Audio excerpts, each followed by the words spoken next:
Good morning, everyone.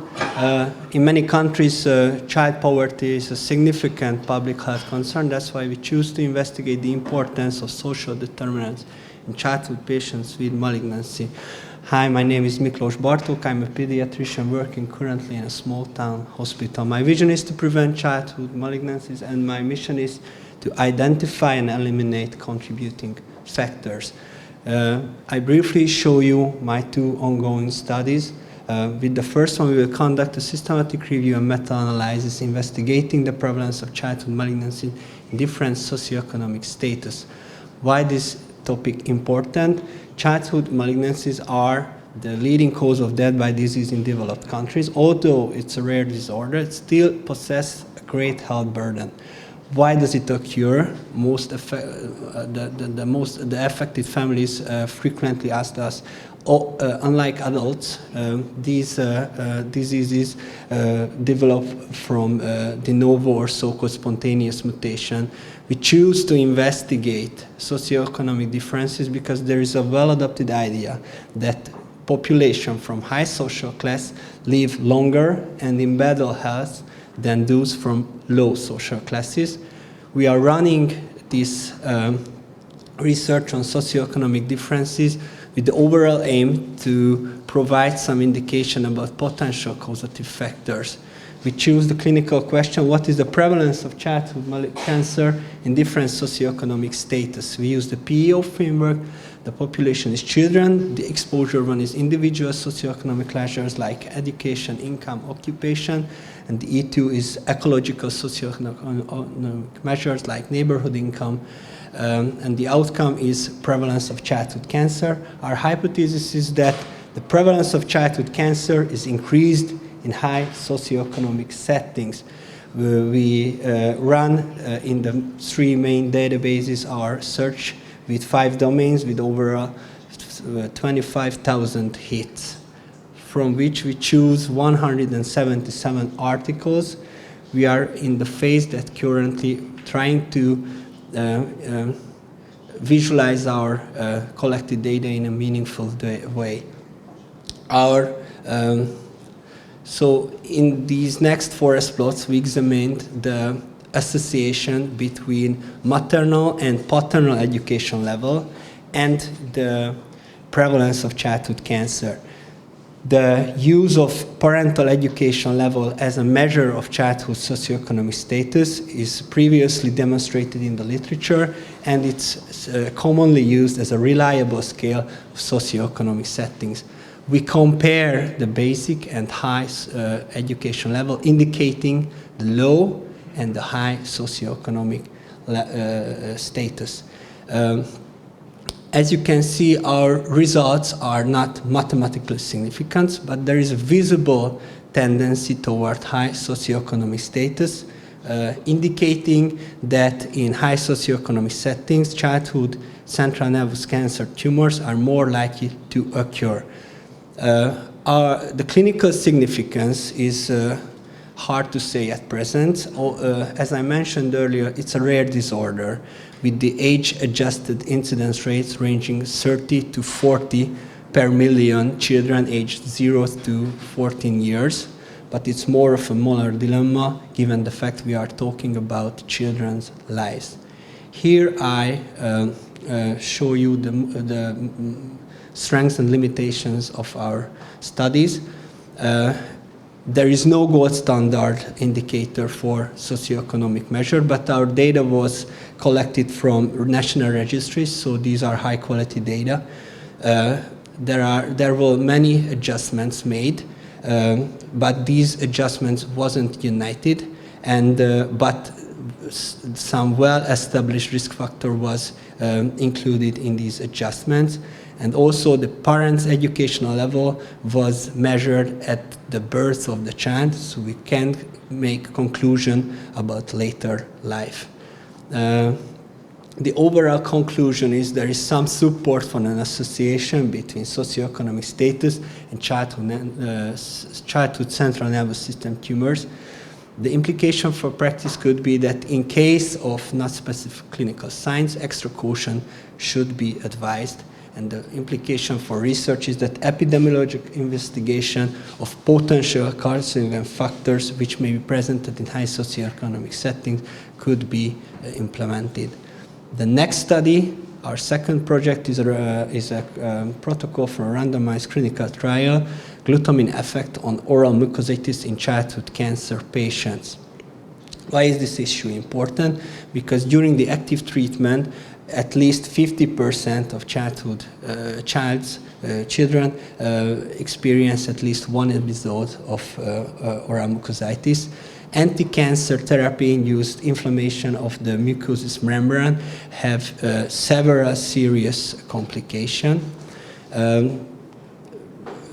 Currently, the literature, the evidence is conflicting about glutamine effect on the oral mucositis. So our aim is to investigate the effect of glutamine in this case. We came up with the clinical question, can glutamine change the severity and or occurrence of inflammation of the mucous membrane in the mouth or esophagus due to current chemotherapy? We use the PICO framework with population children receiving chemotherapy. The intervention is standard care plus oral glutamine. The control group will be standard oral care plus placebo. The outcome is occurrence and severity of oral mucositis, safety and effectiveness. Our hypothesis is glutamine is an effective prophylactic agent. If our hypothesis proves to be true, then it can decrease the cost of the treatment and increase childhood cancer patients' quality of life. Here I summarize the eligibility criteria for the study. So patients receiving agents which have high potential causing mucositis like methotrexate and 5-fluorouracil and without hepatic impairment. Exclusion criteria will be adulthood and any other potential causative factors that can influence the occurrence of mucositis. Here are the detailed intervention strategy. So in the intervention group, we will hand out an oral hygiene regimen, how they maintain the proper oral hygiene, and we will give them glutamine in a given dose. And in the control group, they receive this same pamphlet about oral hygiene and placebo. Our primary outcomes are incidence and severity of oral mucositis. Secondary is the comparative rate of mucositis-related parental nutrition initiation. As I mentioned earlier, my main focus is on prevention, and I hope with these two studies I can provide better health for the children.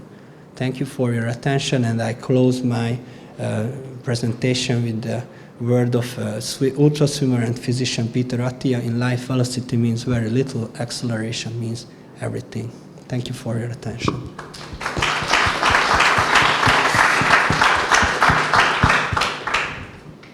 Thank you. Congratulations on your work. So my question is related to your first project. So do you think we can compare Norway and the US related socioeconomic status of poor people?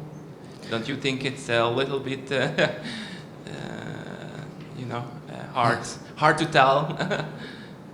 If you focus on the first one, you can say that in the Norwegian study, it's on the left side of null effect, and in the US, in the right side.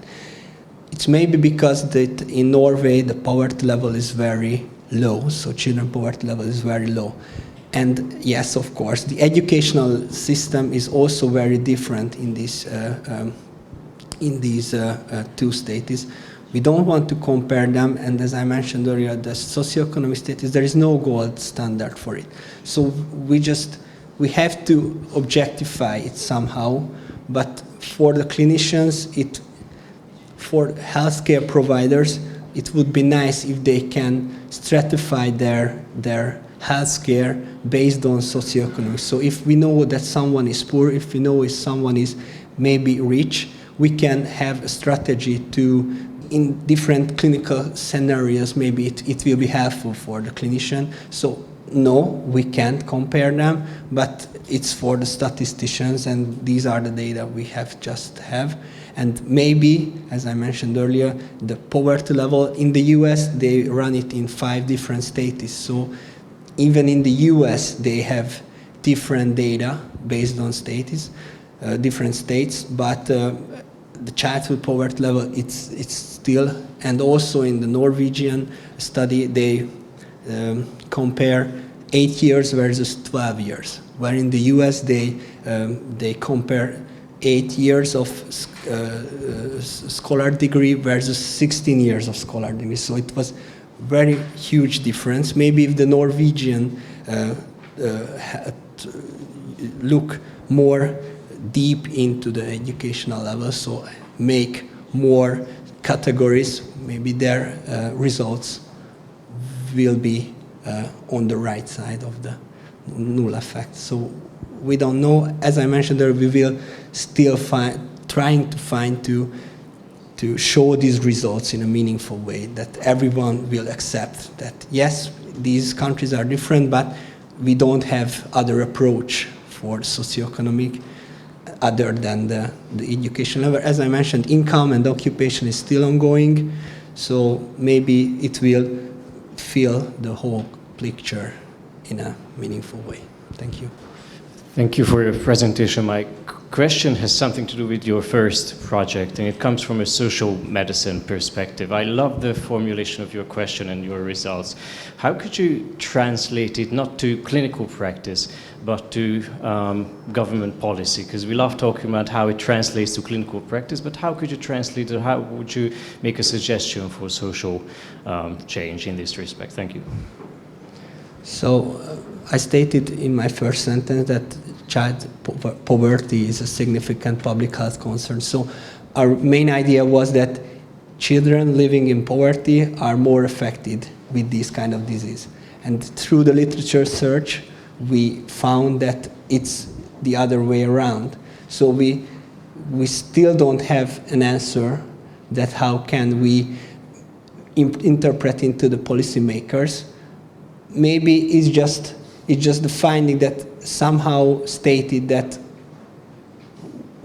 there is something in the environment of rich people which have to be further investigated, which have to be identified, even if it's the hygiene that they are more and more aware of their body hygiene, so they are living in a more sterile environment. So maybe they should lower this kind of effort to live in a sterile. Maybe it's something else. Maybe it's the background radiation from the houses where they live in. So we still don't know the answers. But if we found that our hypothesis is true, maybe it can start a new phase on a research of what is potential causative factor. Thank you for your question.